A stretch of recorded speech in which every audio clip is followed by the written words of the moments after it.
All right. Hello, and welcome to Insights Everywhere. Today we have with us Lachlan Williams, one of the most talented strategists we've had the pleasure of working with at Studio Everywhere. Lachlan brings a wealth of experience and leadership across almost any category and discipline you can imagine, from brand, comms, experience, product, innovation. He was most recently the head of transformation at Anomaly, and prior to that, he was the head of strategy at RGA. In addition, Lachlan contributes his time to the Brixton Finishing School, where he helps underrepresented talent kick the door down and the advertising industry. So Lachlan, thanks for joining us. It's a pleasure to have you here. Thank you so much for having me. Great to be here. Super excited for this conversation. I know it's always fun, even leading up to this recording, having a good laugh. So excited to see where this takes us. Just to start though, it's hard to know where to start really because of the breadth of experience that you do have. But maybe you could just kind of help us start with how'd you get here kind of to this point? I know it's an open-ended one, but. Well, it was a dark and stormy night in 1983.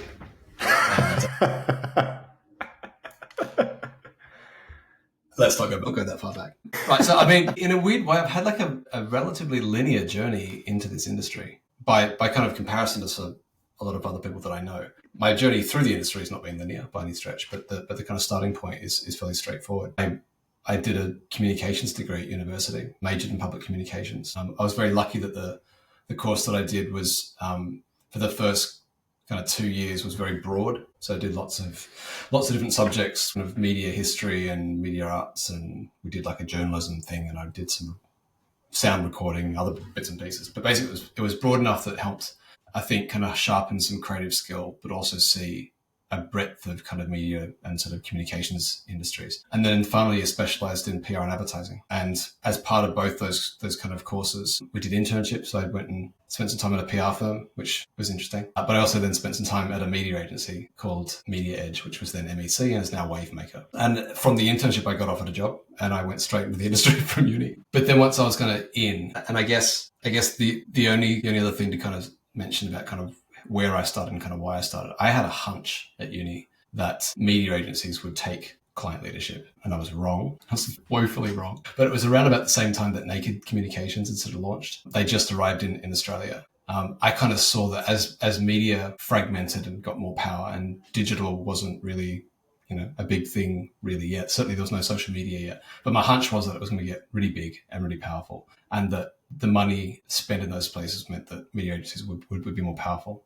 And so I went to a media agency, assuming that that's kind of where the future was. And I think in a weird kind of way, media agencies and media companies do have an enormous amount of power still, but they certainly don't lead the conversation around brand. And that's where I kind of wanted to go. So I spent about 5 years in a media agency, working up from a media buyer on Canon, buying print ads in regional media, which was a hoot. Worked my way into strategy, and then kind of reach the point where you go, I'm helping to plan where things go, but I want to have an influence over what we say in those spaces. And so I went to a full service agency called Razor, which is now called Joy, and is still around, and a wonderful little independent shop. And because of the nature of that business, I kind of got to do a mix of media and comms and brand and various kind of other things with some nice big clients. And then I kind of had a very short break at News Limited. I kind of knew already that I was going to be moving to the UK, but I kind of did a very quick sort of 6 to 8 month stint at News Limited, which was fascinating because I was just sitting inside of a media organization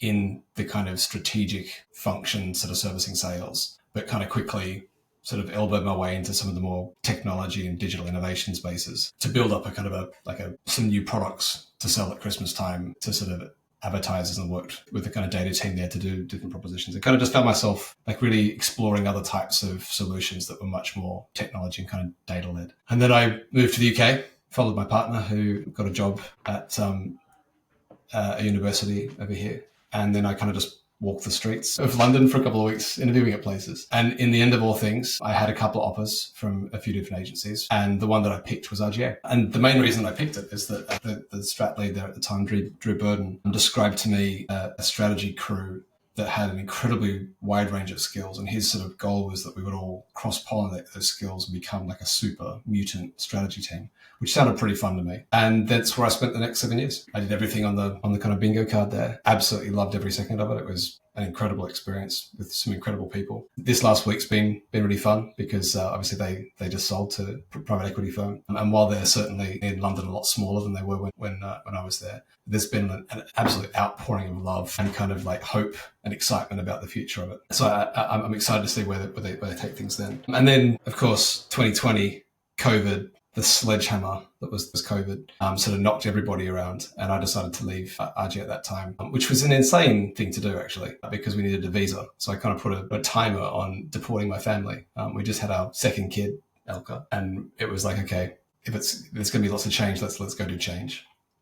And then I kind of spent about 6 months doing some consulting work, lots of different places, and really sort of testing what the toolkit that I developed in each of these kind of relatively long stints at each agency sort of translated to out in the business world, and found that helping to define sort of brand strategies at the very beginning of a company or for a company at a sort of pivotal moment of change was an incredibly powerful tool to sort of guide what can happen next. And it was kind of particularly looking at the role that a brand could play in shaping an ecosystem and how each element of that ecosystem through the lens of brand could be shaped. So linking all the different parts of a brand's ecosystem, from their website to their comms to their membership to their products and packaging and retail experiences. Think about how all those things should be connecting to deliver a seamless and memorable experience. And I had formed this theory, was speaking to lots of different people about kind of how that might apply, and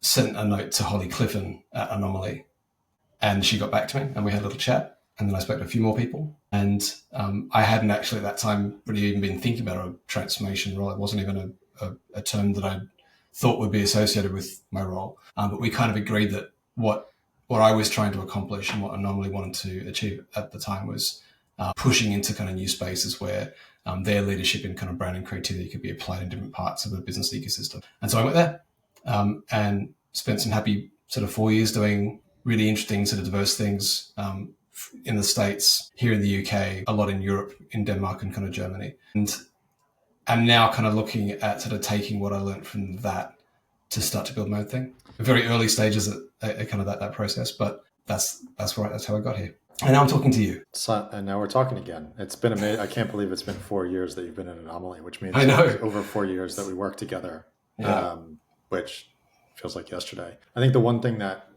strikes me every time that we talk, and also just as you talked about kind of the progression along that journey, is really you call them kind of a theory, but like really strong perspectives and vision that you have about where the industry is going, how to drive the most value from anything kind of in that brand ecosystem and that's brand related, what sort of organizations and tactics and structures and approaches will help to drive that. And I'm curious, I guess, like, given where you are today, what is that latest theory or that latest, building all of that expertise and experience that you've gained, and thinking about your own thing or what's next? Yeah. How do you kind of define that or look at the world? Yeah, I've got a couple of theories right now about where things are kind of headed. I still believe strongly that brand is an incredibly powerful tool. I still believe that if you can be sort of people-centric in your thought process and actually in your business strategy, then you'll be successful, because if you sell things people want, you'll make money. But I guess where I've kind of shifted a little bit of my attention is those are the tools, right? It's what I love doing. It's what I'm good at. But those are the tools to get to something a little bit sharper, which is either driving efficiency across the business ecosystem by using those two tools as a way to bring together things that were fragmented or disconnected. And then when they are connected, making them more effective. So delivering a more effective journey or more effective funnel by connecting them, but also by using that toolkit to see new opportunities and go, right, if we want to serve the needs of this group of people, and if we want to have the type of relationship that we can define through our brand point of view, then how would we serve them better or differently or in kind of new ways? And so you start to get to actual kind of product and business propositions at that point as well. And I think the clients that I've spoken to in the last couple of years, that disconnect between functions is really big. And I think some of the kind of obsession that we've seen in the last couple of years to whatever the technology trend has been, whether it was or data and technology and then the multiverse for a moment, and VR, and now AI. They're all really important and powerful tools, but they don't necessarily solve the fundamental challenge that we have. Businesses aren't designed for the world that we live in right now. They were built at different times, with different functions. And I think that the story that your brand strategy tells and the perspective that is being user-centric can be an incredibly powerful tool to bring all those things together. So that's the big overarching theory. There's lots of places or lots of contexts in which I think you can apply that. There's even like an approach that and I have a feeling that there's a lot of businesses out there that have at some point in the last couple of years built a brand, and now they're struggling to implement it and struggling to get the most amount of value out of it. And I think part of that is because a lot of brand strategy and brand design work is done in a vacuum without a really good understanding about how it needs to be applied across that ecosystem. And I reckon there's probably just a job to go around to different businesses and say, right, let me help you get the most value out of the brand that you just spent millions of dollars on. So it kind of ranges from like the big foundational, let's define the brand and build the ecosystem, all the way through to let's just go and do a bit of a health check and make sure that your brand is actually performing as well as it possibly can across those touch points. Yeah, I mean, it resonates a ton. I know that we talked about a couple of businesses recently that have kind of been going through some of those challenges. Beautiful new brand, potentially award-winning work, but then how does it actually, work for them or be effective when the rubber hits the road? And I think all too often, when you're working with different companies, there's the view that like kind of launching the brand is the finish line, not the starting point for actually building that and getting the most value throughout the organization. How do you broach those sort of conversations? I mean, and how much do you think like marketing leaders and executives in general within organizations kind of view this or how to make it resonate with them from a business context too? Because ultimately that's what is going to be, most important, is not saying we're doing this for brand's sake, but this is for the business. I mean, I've met a lot of super smart marketers and leaders that share this point of view. Lots, actually. A surprising number. And I think what they would all probably tell you is that they find that very difficult to convince anybody internally that that's the answer. A few people that I spoke to recently, that their current theory is that they're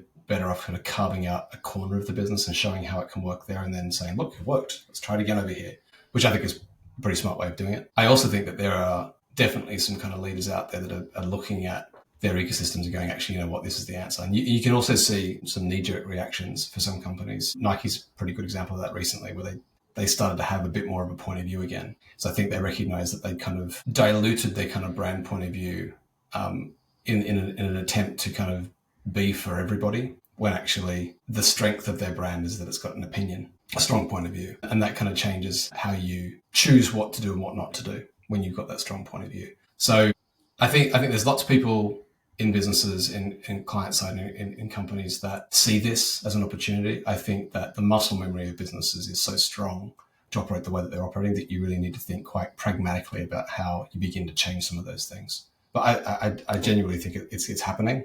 I genuinely think it needs to happen, but it won't be an easy. Yeah. I mean, and even the example you use with Nike and makes me think or it takes some, existential shock to the system through plummeting share price or performance that then gets companies to say, wait a minute, yes, this is the way that we need to be thinking about things. Like Nike, Starbucks is another one that, again, thinking about their brand and again, how that spills into, again, to your point around like the broader brand experience of that organization and how that has been diluted over the years. And so Starbucks is a great example, and that's the Anomalies just picked that up and are working on that. Really? And I think what's really cool about that, and the thing that I think is really fascinating about the challenge, is that if they want to get it to feel like a cafe again, they also have to grapple with the role that technology plays in making their cafes efficient and find the balance between the humanity of a cafe and the efficiency of a technology solution. Macca's has got the same thing. Like you walk in, you got a terminal now. How do you balance that humanity part of that to get the warmth of the brand experience through, while also, I would have to imagine, delivering excellent commercial results by making the process more efficient. So those sorts of things, particularly in those sorts of environments and for those sorts of business, I think is an excellent example of where that brand point of view and user centricity is absolutely critical. Because if you don't do it, you end up with a technology solution that sucks the life out of the experience and dilutes the brand. Totally. And again, it's like that really seemingly impossible tension that shows up where, to your point, you need to drive incredible performance for the business, which when you think about technology does that. but at what cost? And that cost sometimes isn't nearly as tangible or near term when, say, you launch that Starbucks app, which is, one of the most kind of efficient workhorses you can imagine for a company. But at the same time, what does that result in? And how does then the top line start to suffer as you kind of the negative side effects come into play over time? Yeah. Yeah, I mean, it's the long-term and the short-term thing that's really tricky, right? Because you can see the short-term impacts of your more performance-driven stuff, but the long-term impacts of brand are a bit harder to see. You know that it's there. There's loads of evidence that it works, but it's a little harder to kind of say in your next quarterly results, you can prove that the brand had a massive impact on the things that you were doing, which is why at the start I said, I think that there's an opportunity to talk about brand through the lens of driving efficiency in process, because the long-term value of the brand thing and creating opportunities and driving that price sensitivity and stronger loyalty to a company, all those things will come. But actually, if you can make your business run more efficiently by helping your teams be more aligned to the strategic vision through the story of the brand, you can drive immediate results against that. And if you can make the things that you're doing more effective by changing the way that you work, then it can be effective there. I like to say that one of brand strategy's most sort of powerful things is in business decision making. It helps you decide what to do and what not to do. You can make faster decisions and better decisions if you've got a clear brand strat. So that's an operational excellence thing, not just a storytelling meaning thing. Yeah, and it's interesting to see. I mean, I think increasingly you're starting to see small instances of this in practices, and particularly I think when it comes to very high level kind of ex-leadership within companies and or agencies who are starting to, preach or kind of share this point of view. And slowly it's starting to, again, become more accepted and appreciated. But it's also something that I think, by and large is an uphill battle for many people working in the space, just because of that, probably that short-term, long-term dynamic, amongst other things. Yeah. The other part of it that I find astounding, and there's a few people I can kind of name check that are still like shaking their heads going, how have we not figured this out yet? But that people-centric mindset also applies to your employees. In fact, it particularly applies to your employees, because that's the business. Like those are the people, right, that are running the thing, and how connected they feel to the story of what the company is trying to accomplish is going to directly affect their engagement and their productivity, which directly influences the profitability of the business. And yet any thinking around the employee experience and employer brand and topics like that is considered sort of second rate to the consumer brand. And I find that astounding that we haven't figured that out yet, that actually if you look after people, you look after the business. So the very same things that we've been taught to do and have learned how to do from a consumer point of view, I think should be equally applied to the people working for a business. And if you do that, especially if you're in a big retail business like a Starbucks, right? If those people understand the story, they're going to treat customers differently. And that's your brand relationship right there, right? And then your advertising and everything else can be like a good and strong and powerful reminder of the thing that people already know. But ultimately, the most powerful part of that brand is going to be delivered when someone says good morning to you and gives you your coffee. So absolutely. Yeah. Yeah, it reminds me there was a great little short story book by Michael Wolff called You Are a Towel. And it has an amazing analogy for that dynamic for brands, which I can't recount the entire story at the moment. But the towel is basically the thing that you have in a hotel, right? That's just one little part of the entire experience. But how that simple experience, say it's dirty or not folded, whatever it is, can change your entire perspective on that hotel's brand way more than any piece of advertising or brand building or other thing would happen. And how does that come from? It comes from the people and the organization that are focused on every single minute detail. So it's kind of useless to have anything flashy or big brand promises or adverts or anything else if you're not going to be able to deliver on it across the board, which makes 100% sense. But that's a great, I'll share that with you.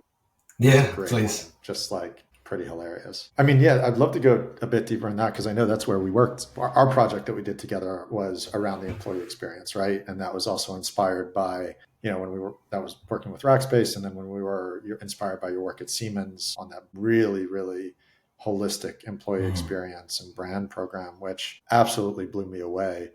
And I guess, I would love to hear, just a little bit more of your experience of, when that has worked really well and maybe what some of the benefits have been to these organizations, how they've applied it in a way that has made it really a valuable asset for their company. Yeah, sure. I mean, I kind of accidentally done like a huge amount of employer brand work. I never sorted out. It was purely accidental that sort of came across. But the second that I kind of got into it, I realized just how underserved it is and under-resourced and under-invested in. There's a lot of companies that are working on it. There's a lot of people who are very passionate about it. But when you look at how much companies tend to spend on it, it's not very much at all. But the thing that I always sort of come to is that if you're doing anything in kind of consumer brand world, or just sort of brand world in general, you should be asking yourself the question, what's the role for employees in it, no matter what you're doing. And regardless of whether there's the employee brand team involved or not, you've got to ask that question because they're going to be the first people who react to it. And if it doesn't resonate and they don't want to adopt it, then you've got a big problem. Actually, as I said before, if you've got those people are customer facing, a really amazing CX is driven in large part by a really great EX. You've got to have your employees set up for success so that they can deliver great experiences for customers. So any brand strategy for me, any sort of modern brand strategy needs to have that as a core component because it is such a kind of big part of how brand experiences are ultimately delivered. And actually, if you want to go even deeper and look at who people tend to trust, they trust the employees of companies more than they trust the CEOs. And they trust employees and CEOs more than they trust media. So look at the people inside of an organization, think about how they would understand this and how they would represent that brand, and you're usually onto a kind of good thing. And then, of course, you can go like right into the world of like, okay, so how is that brand built on the inside of the business? Because strong employer brands are built from the inside out. So what's my experience working here? What does that mean to me? What am I likely to say about that to my friends and family or to potential other employees? And then how have I formed that opinion and that feeling through all the interactions that I've had? And the reality is employee experience, or like a very intentional, how do we help someone through their kind of working life and career journey? It's still a long way behind what we would do for customers. There's lots of companies that are quite advanced and doing an excellent job of that. It's still a bit fragmented. But my favorite question to ask of anyone working in kind of HR and employee brand is like, who owns the onboarding process? And it's usually followed by a lot of people looking around and going, is it you? Is it me? I'm not sure who owns that. Because it's one of those weird things that sits between things. But actually, how you welcome someone into a role is critical. And on the other side of it, like how you unbox something really matters. So why would starting a job be any less important for that part of that journey? So I think there's still a long way to go in applying the sorts of thinking and the sophistication of thinking that we find in the CX world to the EX world. But I think it's a critical thing to do. Yeah. You mentioned, again, talking to like the HR team in particular, do you find that typically then falls, more on their end of the equation versus, because when you think brand, you think marketing, when you think employees, you think HR, yeah, what that constellation looks like for you? For the most part, employee brand is still an HR topic. And in lots of ways, I think that's the right thing. But more and more, it's seen as a partnership between communications and HR, and sometimes a partnership between corporate affairs and HR and communications, because they start to see that actually all the things that you do as a company influence how people feel about what that is. So you can't go all the sustainability and so that all the other CSR initiatives are separate. They're like parts of how people feel about their kind of work. So I've definitely seen organizations where employer brand is a topic that is shared a little bit more, but then plenty of other organizations where the employer brand is actually owned by the employer branding team or the recruitment team and doesn't really have an influence on, or even sometimes doesn't even engage with people who work on the actual employee experience and talk about engagement. So I always like to talk about the employee brand as ultimately the strategy for how you attract, retain, and engage your talent. But the attraction and retention and engagement jobs are often owned by very different groups of people. And that's a challenge, obviously, because if you want to engage people and then keep them, you use that ultimately as the means through which you also attract people. So they need to fit together, but they often don't. And then you have the added challenge for many organizations where they don't quite understand the distinction between an employer brand and a consumer brand. And they aren't separate brands. They're simply two lenses on which you look at the one brand. But they are distinct, because what it takes to make the thing or do the thing that you then sell to customers is often very different, and is a very different experience for the people working there, because it's the work that it takes to do it. I also like to talk about it as the kind of behind the scenes of that thing. So it isn't the same thing, perspective on the same thing. And so you often end up getting this sort of tension between, we can't have two brands. You're like, well, we're not suggesting that you have two brands. You just need to have the version of the brand that you would use for the people who work for you. Another way that I sometimes talk about it is the difference between giving a keynote presentation at a major conference and having your big boy voice on and like delivering that very professionally, very clean, versus later talking to your colleagues about how the talk went. It's still you. You're still going to be using the same types of language and the same messaging. It's just a version of it that's a bit more relaxed and a bit more familiar. And you would naturally understand the shift in context because you're a human being with like high emotional intelligence. But your brand should do the same thing. It's like that flex for like, where are you? Who are you communicating with? What's the kind of role? And if you're speaking to the people that work with you, you're going to be more familiar, right? And you're going to talk about what it took to do the thing that you then put out to market. And sometimes that is distinct enough that it requires its own brand perspective. Interesting. So when in kind of talking about that flex and kind of getting outside, again, shifting outside of just the employee side, I mean, what other, when your last role being kind of head of transformation, a big word, again, I think it's being used more in different ways as it relates to brand. And frankly, it's one that resonates with me a lot, given my background and experience, is how do you use this incredible asset as a vehicle to drive change and to drive growth and to drive culture, all of the things that we've been discussing. I guess, just kind of curious what that meant for you in terms of how you defined transformation. And I'm not sure if there's an example or two you could share just about, how that worked. Yeah, sure. I mean, look, you're right. Transformation is a big word. And I think most people, when they hear transformation, they either think about digital transformation or organizational change. And I wasn't really doing either of those things directly. But what I set out to do was to build a function that would transform how people experienced brands by looking at the customer journey, by looking at the employee journey and going, all right, if these are the needs and the challenges that people sort of face, how can we more seamlessly and better serve those needs in each of those touch points? And how can a brand point of view shape how that actually works? Oftentimes, what happens is when you get to that, you realize that the thing you're suggesting is new and different to the thing that you're currently doing. And so it therefore becomes change. But I wasn't ever really trying to sell change. I was trying to sell ideas that required change because they were better and better ways of doing things and more seamless ways of kind of doing things. But one of the things that I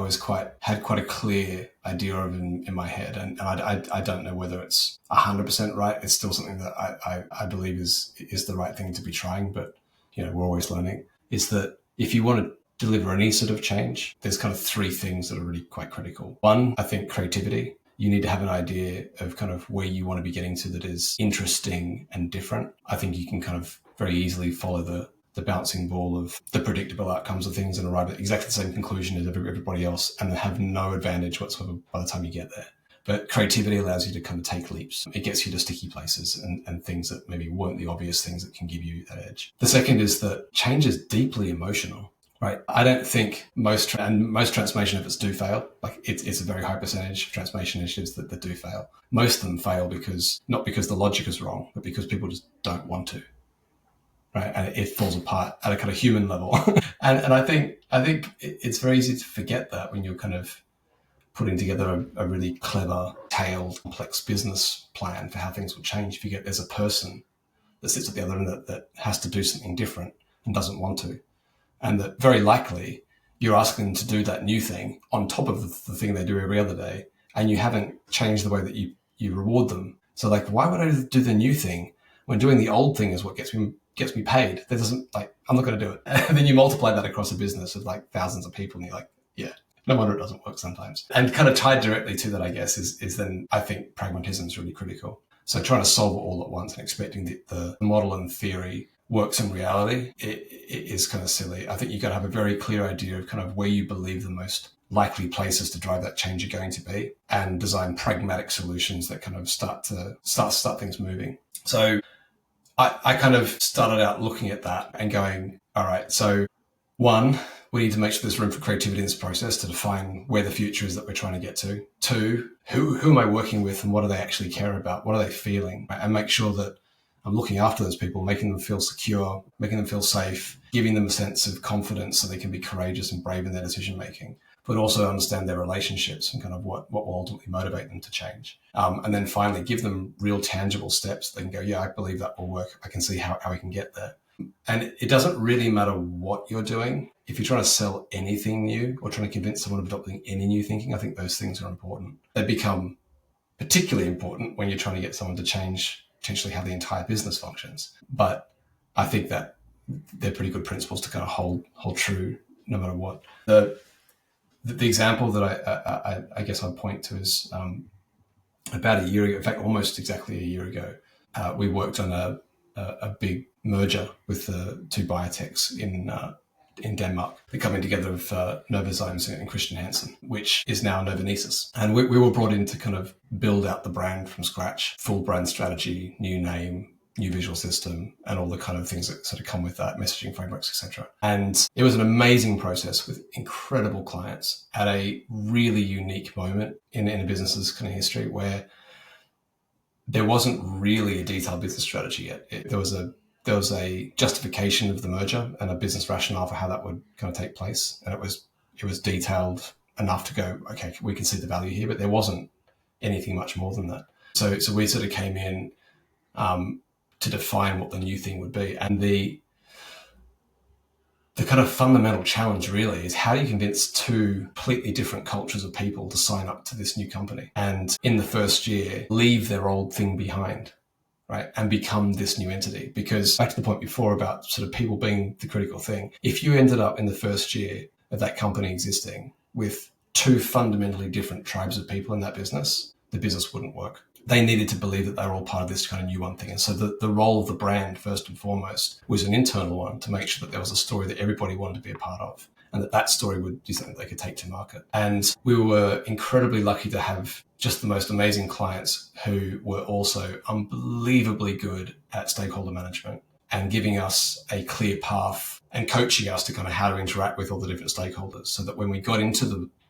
kind of big rooms and we did present to the CEO and to the new C-suite, we knew how we needed to present the work in order to convince them to adopt the thing. And, there's this super bizarre kind of moment where the day after the C-suite had been announced, we were in a room presenting to this new group of people. I think probably the first time that they'd actually been assembled together to try and get them to buy into a new purpose for this new brand that they hadn't seen before, a visual system that didn't exist yet. The way that our kind of clients had sort of helped us understand the dynamics of that room allowed us to set that session up in a way that we basically arrived at an answer with a group of people who'd never really worked together before from two completely different sort of cultures and companies, because we had what we needed to understand what they were motivated by, to give them a clear sort of pragmatic next step, and to tell them a really powerful story about kind of what that would mean for them. And we walked away from that session sort of 40 minutes later with the answer to the purpose that the company was going to be for. 40 minutes.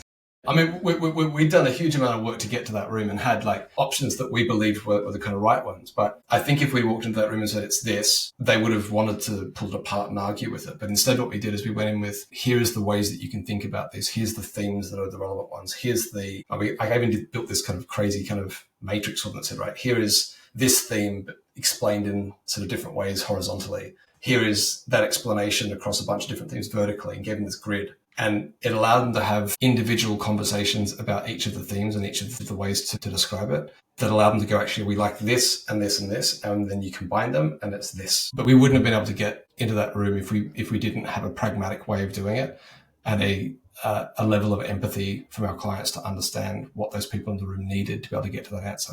So it was an incredible experience and a masterclass from our clients and kind of how to do that. And I spent my entire time sort of taking notes on how they'd managed to do it.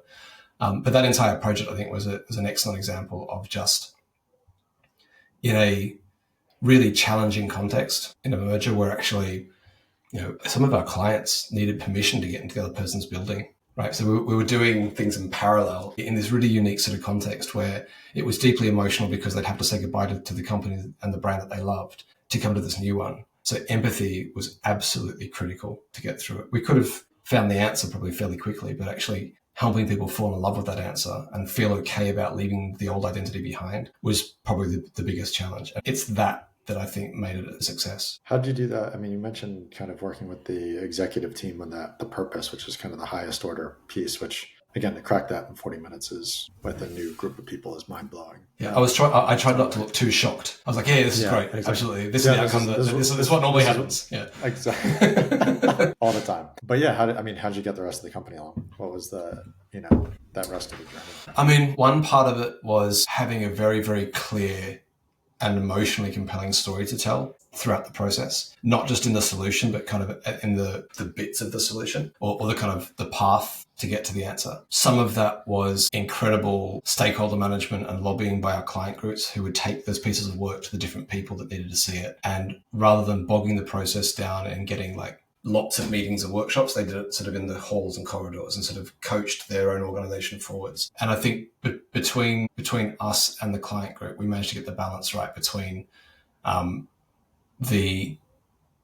a very detailed, methodical process that people could look at and trust. I mean, we're dealing with a company full of scientists. Process and methodology is something that they can understand and trust. So we built safety and confidence in that really disciplined process, and then spoke to people at a personal and emotional level that allowed them to kind of buy into it and be excited by it. So that sort of combination of a very disciplined process, but also very empathetic communications, for me, was the key. One thing in addition, I'll just because you mentioned the word process, and I saw you wrote something about that the other day, and about how there's some belief in the industry and that process is the enemy of creativity and innovation, whereas your experience has been a little bit different. Yeah, just again, given you brought that up real quick, would love to hear your point of view, because it is different than what you hear a lot of times. And I'm a guy that comes from the process world. I was doing like process improvement projects with companies, and then getting thrown into the creative industry has been like a wake up call, or trying to kind of navigate the two. But yeah, would love to hear how you implement that.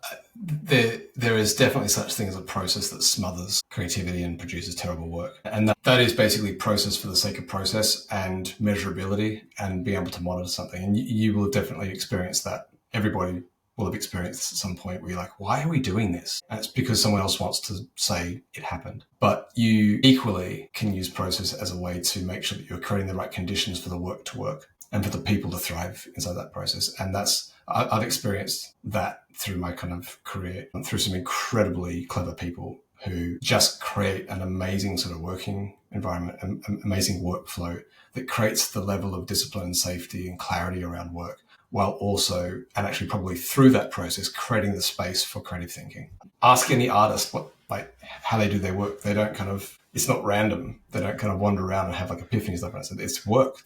They work hard. They have a process. They stick to that kind of process in a disciplined way, because it's the structure that they need in order to be creative and kind of have those moments. So one of the big things that I learned at RGA was just that, finding the tension between a process and having enough space that allows you to think about what was possible and to challenge what was possible, but then simultaneously come along that with how do we actually deliver that? How do we make sure we're giving people that sort of safety of that kind of process? So there is some predictability to it, because I think to be genuinely creative, you have to also feel safe, and process can provide that safety when it's designed properly.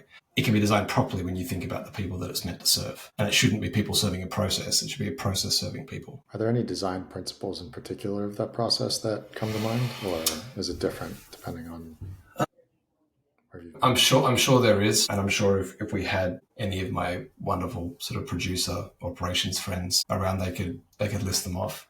Yeah. The way that I would tend to see it is starting with simply asking what do people need in this process in order to get to the outcome. What is required? What are the needs of that group? What is the requirements of the output? What are the most likely conditions that are going to get us there? And then designing a process around how do you fulfill those things. I remember getting a guide that one of my colleagues had written that was like how to run a design sprint. And the structure that I really loved about it, says, we do this so that this doesn't happen. And each kind of line was like, here's the thing that we tend to do in this process. Because if we don't do that, you tend to have this kind of outcome. So it was very designed with a lot of thought around what that would mean for the people in the process. What it would enable, but also kind of what would happen if you didn't do it, and the problems that would ultimately create. So it was quite detailed and quite organized, but it was always through the lens of what it's required to make the work happen. Yeah, slightly on a different tack. Kind of as the last bit of the conversation today, I would love to talk about kind of the industry as a whole and where you see it going. I know we've had a lot of conversations about this in the past. I know you do some mentorship and around this space. Obviously, there's a lot of change, especially with technology now shifting, AI, how that's approaching and kind of we're just seeing the beginnings of that, really. And yeah, I'm curious kind of your latest point of view on these shifts and some of these elements that are driving change in the industry. Yeah, I had a lot of conversations with the wonderful person that is Johnny Volkan about this. We have a theory or a point of view that human behavior doesn't change. The context in which people exist obviously changes, and the tools that they're using are different, but ultimately the behavior's the same. And so it's relatively predictable, I think, kind of what people are going to do with stuff. We're going to massively over predict what AI will be, and then drastically underestimate actually the value that it will bring in other ways, as we did with the metaverse, as we did with VR, as we did with data, as we did with everything else before it, and whatever the hell comes after this, if there is an after this. I think what we're probably seeing right now is kind of that sort of slight panic of like, what does this mean for everybody? I think AI will have a seismic impact on the whole of this industry and kind of our lives in general. But it's still largely just a tool, right? And it's a tool that you can use well or you can use badly. And I think the people that will win are the ones that think of ways to use it well. I'm very lucky to be married to an academic who keeps me grounded by giving me the evidence base for things. She kind of, obviously the academic sector is like, has its own struggles with AI because all the students are kind of trying to use ChatGPT to write their essays. And the reality is it can write a reasonable first year essay, but it writes an absolutely bloody awful second year and cannot write a third year essay because it just isn't sophisticated enough for that kind of type of thinking. It can't really critically analyze a paper yet. So they're kind of dealing with like this huge kind of challenge around the quality of work coming out of their students. And actually, in fact, their students actually don't understand the topic well. And as a part of this, she found this article about how using AI without a great deal of thought has a hugely negative impact on critical thought because it sort of trains you to not think for yourself. But if you can use critical thought alongside AI, you can find some really novel uses for it and get to some really great outcomes. So again, it has to be a tool. So I think one of the big sort of watch outs for us right now is kind of how do we protect critical thought in our sort of thought processes while we're using these new tools. And we should be using the new tools. Absolutely. You need to be using it daily, understand where the hell it's going, and how you can get the most from it. But do not lose your critical thought because that's the thing that has kind of real kind of value. And I think that if you then look at kind of the whole of the industry, marketing in general, and sort of brand across businesses and product experience, as well as agencies and communications, there's some big shifts. There's lots of companies that are really struggling. There's lots of companies that are thriving. And there's sort of shifting power dynamics into sort of big consultancies still. I think there's been a bit of a coming of age of in-house teams. And then you're seeing, lots of businesses realizing they need to diversify in order to grow. And so you've got design companies trying to be creative companies and creative companies trying to be business consulting companies. And I think that'll simply continue. And while we're in a fairly high pressure market right now, there'll be lots of anxiety and tension, but there's also a huge amount of opportunity in that. One thing that I think will happen in the kind of short term at least is that, and we're already seeing it, I think in lots of spaces, that smaller independent groups of people will make a big impact. Because while there is less money to be spent in marketing departments, but there's still plenty of work to do, some of the larger companies will be priced out.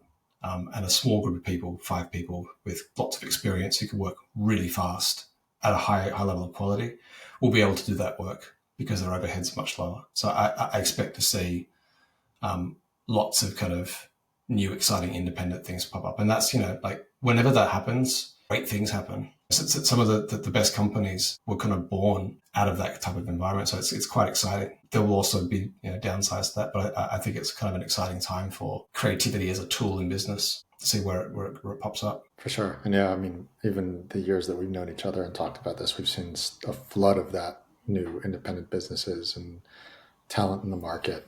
One of the pillars of even how we've operated our own business as a result. I think, yeah. Lastly, I guess, given that, I know you're a mentor, teacher and advisor. You do a lot in this space to pay it forward. What do you say to the younger generation right now that are looking to get into the business and or exceed or excel in the business? What do you kind of see them facing and how to navigate? Yeah, good question. It's a really good question. And the thing that I tend to come back to sort of time and time again, because it's so unpredictable and so unknown kind of where the opportunities are going to be, is give a shit and put in the effort, right? There's really nothing else you can do. You can't be an expert in anything yet because it's all kind of evolving, but you can be brilliant at learning. you can be brilliant at forming a point of view. And if you can develop those kind of attributes, then you'll be able to kind of follow where the kind of tide goes right now. But they're weirdly things that I'm seeing less and less of, the kind of effort being put in and the kind of really leaning in and trying to form points of view. The only other thing that I would suggest is read very, very widely, just because, creativity is the result of sort of smashing different stimulus together. And the more stimulus you have, the more creative you can possibly be. So not a bad sort of thing to do to try and digest as much information as possible, but also to kind of look at the sorts of things that you're digesting and sort of feeding your brain, being from different places and different perspectives, so that you have a really diverse perspective on things. Because I don't actually know what it's going to mean to be like a strategist coming into this industry, whether that is in an agency or in a client side or wherever. I'm not sure. When I started out, there was no such thing as a junior strategist. It didn't exist. You had to kind of do your time. And you could come in through a research track, but there was no such thing as like a strategic intern. It just wasn't a thing. It's possible that we are shifting a little bit back towards that, where strategy is something that is a lot more challenging to kind of begin a career in. I don't think it's impossible. I've met plenty of amazing young people that have got brilliant critical thinking. But what really stands people out is the effort that they put in and the commitment they sort of give to figuring things out and practicing forming a point of view. And so my advice to anyone sort of getting into this would be read a lot, give a shit, and practice forming a point of view around something. I love it. I think I need to take some of that advice myself. Probably me too, yeah. No, it's super interesting to hear kind of the perspective. Again, as always, enjoy the conversations together and the many to come.